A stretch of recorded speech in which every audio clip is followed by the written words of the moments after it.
तो क्या खूब कहा है किसी ने कि ढूंढत ढूंढत जुग भया मिली न बाबू कोए, पर जो फेंका 8,000 रशियन बोली मैं दूंगी तोए। अर्थात किसी कलियुगी की बहन के लोले ने इसका हिंदी में अनुवाद भी किया था, जो कहता है कि सफलता के पीछे मत भागो, तुम पैसे कमाओ। पैसे कमा लोगे तो सफलता के साथ साथ उसकी सहेली पिंकी और आरती भी तुम्हारे कदम तो क्या तुम्हारा लोला भी चूमेंगी। अब इस कथन में कितना दूध है और कितना पानी, इसको लेकर मुझे अपनी खोपड़ी नहीं फिरानी। कहना बस इतना चाहता हूँ कि आज की है यही कहानी जो हम सुनेंगे इस लोलू की जबानी। आता है पैसा होता है धनी, पीता है दूध निकालता है पानी। तो ये सब कुछ वो कैसे कैसे कहाँ कहाँ क्यों क्यों कितने कितनी बार किस किस के साथ करता है, ये सब आप आज के इस मूवी में देखने वाले हैं। मूवी का नाम है how much do you love me, और इसे आप कहाँ पर वॉच कर सकते हैं ये मैं आपको थोड़ा सा आगे बताऊंगा। पर उससे पहले गुरु मेरे दूसरे वाले चैनल को और मेरे ब्लॉग वाले चैनल को अपना प्यार और सपोर्ट जरूर दीजिएगा।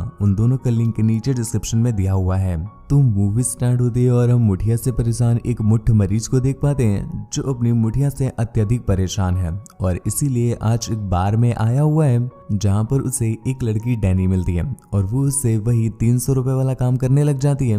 मतलब वही कि ए राजा चलता क्या। पर मैरिटो उसे समझाते हुए कहता है कि मुझे बस आज के लिए गुजिया नहीं चटकानी है, मैं पूरे 30 दिनों के लिए गुजिया बुक करना चाहता हूँ। इसके लिए मुझे कितना पैसे देने पड़ेंगे, क्योंकि मेरी आज ही बहुत बड़ी लॉटरी लगी है जिसका अमाउंट लगभग 5 मिलियन से भी ज्यादा है। तो तुम बस गुजिया खोलो, मैं उसको पैसों से भर दूंगा। डैनी भी उसकी बात मान करके उसके साथ चलने को राजी हो जाती है। पर जब वो उसकी कार पर बैठ रही थी कि तभी वो उससे एडवांस मांग लेती है, क्योंकि एक तो वो शकल से ही मुठियाबाज नजर आ रहा है और ऊपर से कहीं ऐसा ना हो कि वो पिलाई कर दे और बाद में कैश ही ना दे। इस वजह से उसने अपना कुछ एडवांस मांगा और वो अपनी कुछ शर्तें रखती है कि अगर कभी उसकी बिल्ली का चूहे से खेलने का मन नहीं होगा तो वो जबरदस्ती उसकी बिल्ली का मुंह नहीं फाड़ देगा। और आपको चाहे बुरा ही क्यों ना लगे, पर हम आपको पहले ही बता दें कि असुविधा के लिए खेद है पर पीछे ना कोई छेद है। मतलब सारी गाड़ियां मेरे आगे वाले हाईवे पे चलेंगी, पीछे वाली गली में कोई नहीं जाएगा। और इसके साथ साथ वो जितने भी दिन डैनी के साथ रहेगा वो डैनी की टांगे तो उठाएगा ही, इसके साथ साथ उसके सारे खर्चे भी उठाने पड़ेंगे। और बनाने के नाम पर अगर उसे मूड बनाना आता है तो अभी उतर ले बहन का पकौड़ा, मैं उसके साथ नहीं जाने वाली। बनाना है तो खाना भी बनाना पड़ेगा और मूड तो बनाना ही पड़ेगा। डैनी गुलाबी गुज्जा का इतना बड़ा प्यासा इंसान है कि भाई साहब वो सारी शर्तों के लिए हाँ बोल देता है। बस उसको तुम एक बार गहरी गुफा में उतार दो, बस तुम कहो तो लेने के बाद वो अपनी भी देने को राजी हो जाएगा, बस एक बार कम से कम मिल जावे। खैर कुछ ही देर में ये दोनों मैरिटो के घर पर पहुंच जाते हैं। पर जब मैरिटो सीढ़ी चढ़ रहा था कि तभी अचानक से उसके दिल में दर्द होने लगता है। ये देखकर डैनी की फट गई कि इसकी एक टांग तो कब्र में लटकी हुई है और ये मुझे पेलने के लिए लाया है। वो तुरंत ही डॉक्टर को कॉल करती है और डॉक्टर मैरिटो का जानने वाला ही था, तो वो उसका थोड़ा बहुत ट्रीटमेंट वगैरह करके वहां से चला जाता है। जिसके बाद पेलम प्यासा मानुस क्या ही करेगा, तुम्हें तो अच्छे से पता है। वो तुरंत ही डेनियल को पकड़ के पलटाता है और फिर उसको पूरी रात सलटाता है। रात भर अपने सुरंग की खुदाई करवाने के बाद अगली सुबह जब डैनी लंगड़ा लंगड़ा कर चल रही थी तो हमें समझ में आ जाता है कि मैरिटो की इच्छाएं कितनी हाई लेवल वाली है। खैर कुछ देर के बाद मैरिटो का वही डॉक्टर फ्रेंड उससे एक बार फिर से मिलने के लिए आता है और उसका चेकअप करता है। पर इस बीच जब उसने डैनी की लंगड़ाती हुई चाल देखी तो वो समझ जाता है कि पिछली रात कच्चे बादाम खाए गए हैं। तो वो मैरिटो को समझाते हुए कहता है कि ऐसे करेगा तो मर जाएगा चादर मोद। अभी कुछ दिनों पहले ही तुझे समझाया है कि हार्ट में इतनी ज्यादा स्ट्रेंथ नहीं है कि वो पेलम पिलाई का सुख झेल पाए। ऐसे में अगर एक झटका जोर का लगा दिया तो टैं ही हो जाओगे। इसलिए भाई जब तक ठीक नहीं हो रहे हो थोड़ा सा सब्र चाटो, गुजिया चाटने के लिए तो पूरी जिंदगी पड़ी है। छेद के पीछे इतना भी क्या मरना कि अपनी ही मरवानी पड़ जाए। यहाँ से निकल करके वो ये बात डैनी को भी समझाता है कि दीदी कुछ दिन सब्र कर लो, तुम्हारे बाबू की फटी पड़ी है और ऐसे में उन्होंने तुम्हारी फाड़ने की कोशिश की तो वो जो तुम्हें फील लाइक हेवन वाला सुख देते हैं ना, उनका ट्रांसफर सीधा हेवन में ही हो जाएगा। इसलिए कुछ दिन तक उनके लॉलीपॉप को विराम दो, वरना चूसते चूसते किसी दिन तुम उनकी जान ही खींच ले जाओगी। हालांकि डैनियल ये चीज समझ जाती है, पर वही बात है ना गुरु, अगर एक पेलम प्यासा लौंडा 8,000 रुपए भी देता है तो वो निचोड़ने की एक एक रस्म निभा लेता है। अब वो तो चलो 8,000 है तब भी किसी का चल जाता है, पर यहाँ पर तो अपना मैरिटो और भी ज्यादा घाटे में आ गया था, क्योंकि वो तो 8,000 से भी बहुत ज्यादा पे कर रहा था। तो ऐसे में उसका दर्द उसका डॉक्टर भी नहीं समझ सकता। इसी वजह से पैसे वसूल करने के लिए, और पेलम प्यासा तुम उसकी जानते ही हो गुरु, तो वो डॉक्टर की एक भी बात नहीं मानता और सफलता को अपने कदम और वो दोनों ही चुमवाने लगता है। दूसरी तरफ डैनी भी उसके लॉलीपॉप से मंजन कर कर परेशान हो गई थी। इस वजह से जब एक दिन डॉक्टर उसको चेक करने के लिए एक बार फिर से आता है तो वो उसे बता देती है कि मैरिटो कोई भी बात नहीं मानता है। इवन मैं तो उसे समझाने के लिए जब बोलती हूँ तो वो इससे पहले ही मुझे लॉलीपॉप दे देता है, तो ना मैं कुछ बोल पाती हूँ और ना ही वो कुछ आपकी बात मानता है। ये सुनकर के डॉक्टर की गां जल जाती है, क्योंकि अपने फ्रेंड होने के नाते वो इसको इतना तेल लगा रहा था कि बाबू मुन्नू पुच्चू मेरी बात मानो, कुछ दिन तक ना पेलो चाटो, पर इनके तो अलग ही लेवल के नचे हैं, तो ये उनकी बात ही नहीं मान रहे। इस पर डॉक्टर को गुस्सा आ गया और वो वहां से बिना कुछ कहे चला जाता है। खैर उसी रात मैरिटो एक बार फिर से डॉक्टर को कॉल करता है, मनाने के लिए नहीं, उसकी बाबू नहीं है जो उसे मनाएगा।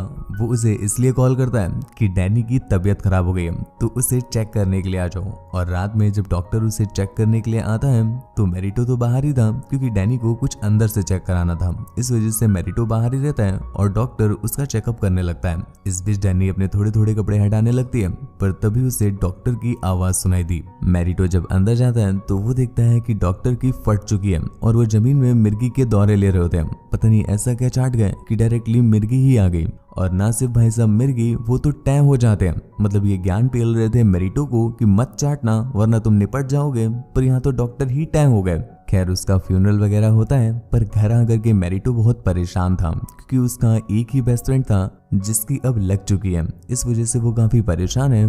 पर डैनी उसे दूध पिलाते हुए काम डाउन करती है और कहती है कि तुम इतना परेशान मत हो, हम दोनों इटली चलते हैं और तुम्हारे पास तो लॉटरी के पैसे हैं ही, वहां चल के हम लोग चाटेंगे, पूछेंगे, पेलेंगे, मतलब खाने पीने की बात हो रही, खाने पीने जो मुंह से खाते हैं, तो खाने पीने वाली बात हो रही है। मैरिटो जब उसके मुंह से ये बातें सुनता है तो वो तो कहीं ना कहीं उसे अपनी बाबू मान लेता है, कि मतलब बाबू उससे प्रेम में कह रही है। और इसी वजह से वो अपने साथ छोटे छोटे लल्लाओं के सपने भी देखने लग गया और इस वजह से वो काफी खुश रहने लगता है। ये चीज उसके ऑफिस के कलीग नोटिस कर लेते हैं, तो वो उससे पूछते हैं कि आखिर वो कहाँ से माल इंपोर्ट करा रहा है, हम तो 8,000 देने के बाद भी इतना चाटते हैं पर वो खुशी नहीं मिली।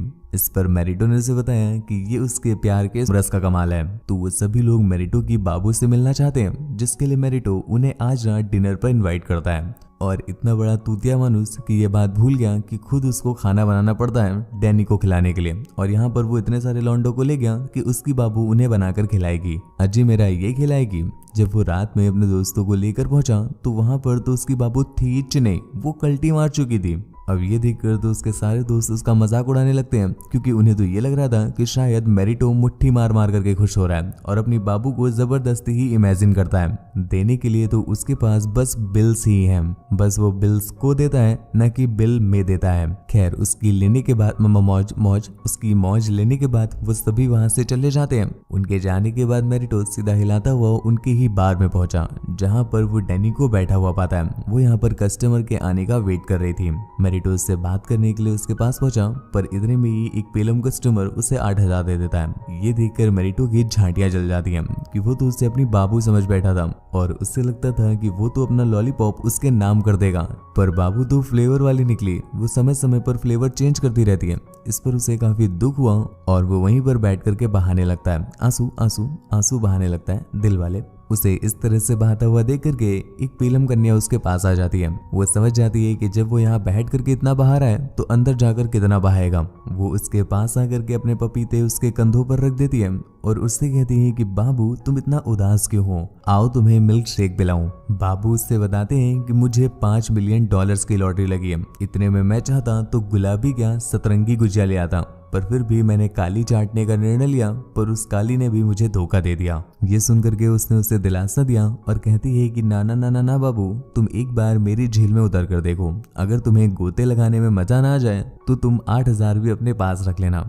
बाबू भी उसकी बात मान करके उसके साथ जाने लगे, पर इतने में ही उन्हें पीछे से डैनी की आवाज आती है, जो उन्हें अपने पास बुला रही थी और उसे बताती है कि बाबू तुम्हारा फ्लेवर तो सबसे अलग था, अभी अभी एक चुस्की टेस्ट की पर वो मजा नहीं आ रहा, मुझे एक बार फिर से तुम्हारा ही हुक्का पीना है। बाबू को तो तुम जानते ही हो, एक नंबर के तूतिया, तो वो उसकी बात मान करके एक बार फिर से उसे अपने साथ ले आए, जिसके बाद डैनी पूरी रात उसका हुक्का पीती है और उसे मिल्क शेक पिलाती है। मैरिटो तो है ही बेसब्रा इंसान, ये चीज तो आपने उसी समय देख ली थी जब हार्ट की बीमारी थी, तब भी ये पेलने में लगे हुए थे, तो उनकी बेसब्री से तो आप अच्छे से वाकिफ हैं, लेकिन हमारी फट गई ये देख करके जब मैरिटो को पता है कि डैनी भाग करके एक बार फिर से वापस आई है तो भी वो ये बात नहीं समझे और अपने सारे फ्रेंड्स को एक बार फिर से बुला लेते हैं कि मेरी बाबू वापस आ गई है, मेरी बाबू वापस आ गई है, सब लोग आके उसकी गुलाबी देखो। और उसी शाम जब उसके सारे फ्रेंड्स आए हुए होते हैं तो सभी डांस कर रहे थे और डैनी उनके बीच जा करके एक एक को अपने पपीते चखाने लगती है। हालांकि मैरिटो इस चीज को नोटिस तो करता है पर वो सोचता है कि शायद भाभी को अपने देवरों पे बड़ा प्यार आ रहा है तो वो ज्यादा कुछ कहता नहीं। लेकिन तभी उन्होंने नोटिस किया कि अचानक से डैनी कहीं गायब हो गई है। वो चारों तरफ उसे ढूंढने लगते हैं पर डैनी कहीं नहीं मिलती। ढूंढते ढूंढते वो एक रूम में आए जहां पर वो देखते हैं कि एक लौंडा डैनी के साथ टिक टिक घोड़ी खेल रहा था। मैरिटो की ये देख करके फट के ज्वालामुखी हो जाती है पर दूसरी तरफ जब डैनी ने उसे देखा तो वो तो और मजे लेने लगती है। अब तक मैरिटो को भी समझ में आ चुका है कि वो अपने उससे उसके अंदर कितना ही प्यार क्यों ना भर दे पर उसकी तो फटी पड़ी है तो वो प्यार दूसरी साइड से निकल ही जाता है। तो ऐसे में बस इसे 8000 चाहिए और लंबाइयां चाहिए, अर्थात ये वो लड़की नहीं है जिसके मैरिटो सपने देखा करता था। इसी के साथ ही ये मूवी यहीं पर एंड हो जाती है। तो गुरु तुम्हें मूवी कैसी लगी नीचे कमेंट करके जरूर बताना। ऐसी ही और भी ज्यादा इंटरेस्टिंग मूवीज के लिए चैनल को सब्सक्राइब करना बिल्कुल भी ना भूलें। हमारे नए वाले चैनल और व्लॉग वाले चैनल को तो जरूर सब्सक्राइब कर लीजिएगा, उसका लिंक भी नीचे डिस्क्रिप्शन में दिया हुआ है। वहां पर भी हम आपके लिए तगड़ी तगड़ी वीडियोस पोस्ट करते हैं और मुझसे बात वगैरह करनी हो या मुझे देखना चाहते हैं तो आप इंस्टाग्राम पर आ सकते हैं। मेरी इंस्टा आईडी है आपका शिवाय जो कि आपको स्क्रीन पर दिख रही है और लिंक नीचे डिस्क्रिप्शन में दिया हुआ है। मूवी देखना चाहते हैं तो आप हमारे टेलीग्राम चैनल को ज्वाइन कर लीजिए, उसका लिंक भी नीचे डिस्क्रिप्शन में दिया हुआ है। तो आज के लिए बस इतना ही। Thank you, bye bye.